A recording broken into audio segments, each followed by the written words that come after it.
sujet très important, l'évolution de la politique au Sénégal, vue par une jeune. Il y a tellement de jeunes plus méritants peut-être, qui pourraient s'asseoir ici aujourd'hui pour parler de cette évolution. Donc j'essaierai d'avoir une approche assez représentative de toutes nos différences, sans pour autant oublier que nous sommes toujours dans une logique de dialogue intergénérationnel. Nous avons eu la brillante intervention de vous, professeurs, et je pense qu'aujourd'hui, ce serait prétentieux de ma part de faire suite en parlant de l'évolution de l'histoire, parce que vous saurez que je ne pourrais pas en dire autant que vous. Mais donc, je me permettrai juste de dire qu'aujourd'hui, la chance que nous avons, nous les jeunes, au-delà de pouvoir nous appuyer sur vos regards, sur vos expériences, je pense que c'est de se dire qu'on a la chance de pouvoir évaluer des bilans, de voir ce qui s'est passé. Peut-être en 1960, en 1970, le Sénégal entamait les premières marches, si vous voulez, de la République. Et peut-être il n'y avait pas cette maîtrise de c'est quoi la République, c'est quoi la citoyenneté. Beaucoup de personnes découvraient en même temps ce à quoi tout un peuple aspirait, la démocratie. Et cette démocratie, je pense qu'elle a évolué avec nous, on l'a construite ensemble. Et aujourd'hui, la jeunesse a la chance de pouvoir l'évaluer. L'évaluer par rapport aux réalités nationales, mais l'évaluer également par rapport aux enjeux internationaux et dire qu'est-ce que nous avons aujourd'hui comme héritage de la part de nos aînés, qu'est-ce qu'on peut en faire et comment on peut aussi reconnaître notre potentiel, notre apport. Parce que je pense que c'est ce que vous attendez de nous, ce que nos aînés attendent de nous, c'est qu'on sache également apprécier la différence. Aujourd'hui, nous vivons dans un monde plus moderne. Quand je dis plus moderne, je pense naturellement en termes de technologie, je pense en termes de tellement d'évolution du point de vue digital, numérique, qui font peut-être que sur ces domaines-là, on peut être plus avancé, mais le savoir, je pense que essentiellement, c'est vous qui l'avez. Donc, comment est-ce qu'on peut continuer cette symbiose? Comment est-ce qu'on peut continuer à faire en sorte que les jeunes puissent... Dans cet enjeu, dans ce contexte, comment est-ce que les jeunes peuvent jouer leur partition tout en continuant à nous appuyer sur ce que nos aînés peuvent nous apporter. Et comme on parle de politique, je pense que aujourd'hui, si on parle de politique, on ne peut pas ne pas parler des réseaux sociaux. Je pense qu'aujourd'hui, beaucoup de jeunes découvrent la politique à travers les réseaux sociaux. Beaucoup de jeunes aujourd'hui pratiquent la politique à travers les réseaux sociaux, mesurent la popularité des leaders à travers les réseaux sociaux. Et surtout, beaucoup de jeunes aujourd'hui sont victimes des réseaux sociaux dans leur interprétation, dans leurs conclusions qu'ils tirent. Alors, comment est-ce qu'on peut profiter de ces réseaux sociaux aujourd'hui sans pour autant nous départir de ces valeurs, les valeurs qui ont toujours fait le charme de la démocratie sénégalaise. Aujourd'hui, le constat, je ne vais pas dire alarmant, mais général, c'est que on a l'impression que justement les réseaux sociaux qu'on utilise pour mesurer l'opinion publique sont souvent sujets à des manipulations. Vous avez des personnes, par exemple, qui sont présentes sur les réseaux sociaux et qui disposent de faux comptes, qui ont des machines qu'ils peuvent utiliser pour donner l'impression que tout un pays est en train de s'agiter autour d'une question, alors qu'en réalité, c'est des logiciels, c'est des personnes qui sont très bien organisées, qui sont dans des bureaux, qui peuvent... Donc, parfois, on peut disposer d'outils très performants, très capables de nous faire profiter, si vous voulez, des moyens modernes, mais qui peuvent être sujets à une sorte de perversion.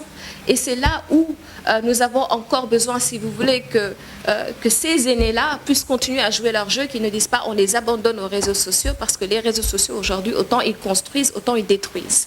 Et c'est un peu sur ça aujourd'hui que je mets l'accent en disant que effectivement, c'est quand on regarde la capacité de connecter des peuples vous trouverez difficilement des plateformes plus performantes que Facebook, LinkedIn, etc. Mais je pense que ce sera performant si l'on parvient à en faire, à mieux mettre en valeur cette ambition de transparence, en tout cas que les gens souhaitent. Et si on parle aujourd'hui, je dirais que par rapport à l'Afrique, ces réseaux sociaux aujourd'hui ont été d'une très grande utilité de façon générale, si on regarde le côté positif. On sent la voix de l'Afrique aujourd'hui sur Twitter, etc. Les gens ont la possibilité de se prononcer sur des sujets, alors que dans le passé, on était obligé de se baser avec beaucoup d'espoir sur l'interprétation que 2 ou 3 magazines panafricains en feraient. Aujourd'hui, on voit quand même qu'on peut voir des coalitions de jeunes qui peuvent se lever et dire non lorsqu'on dit quelque chose sur l'Afrique. On a vu la candidature de Dr Ngozi être portée par l'Afrique pour l'OMC.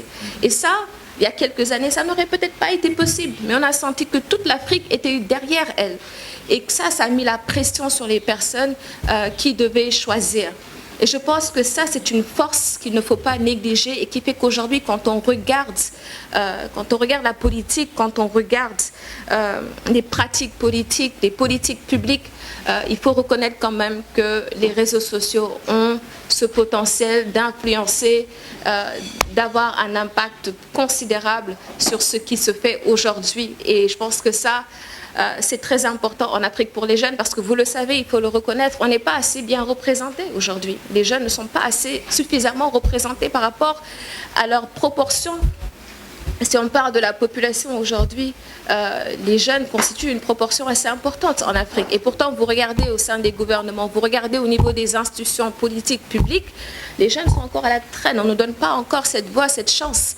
Et c'est là où je pense aussi que les réseaux sociaux nous permettent d'exister aujourd'hui, d'avoir une voix, de nous faire entendre, notamment à travers les différentes organisations de la politique, de la société civile, qui aujourd'hui, avec des jeunes, des mouvements assez dynamiques, permettent d'influencer, permettent de faire avancer les choses dans la bonne direction, malgré une absence dans des instances de décision où l'on devrait être, où la jeunesse devrait être.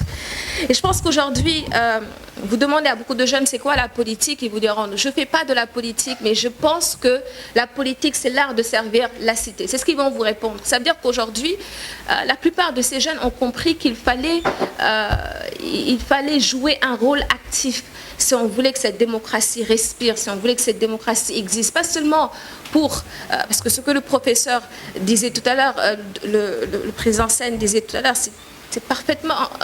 c'est la réalité. C'est-à-dire on ne peut pas tout le temps dire ce sont les politiques publiques, c'est à cause d'eux. On a aussi notre part. Et moi, je dis souvent, il ne faut pas que nous soyons des citoyens spectateurs, mais acteurs de développement, parce que tout simplement, on a ce devoir d'agir.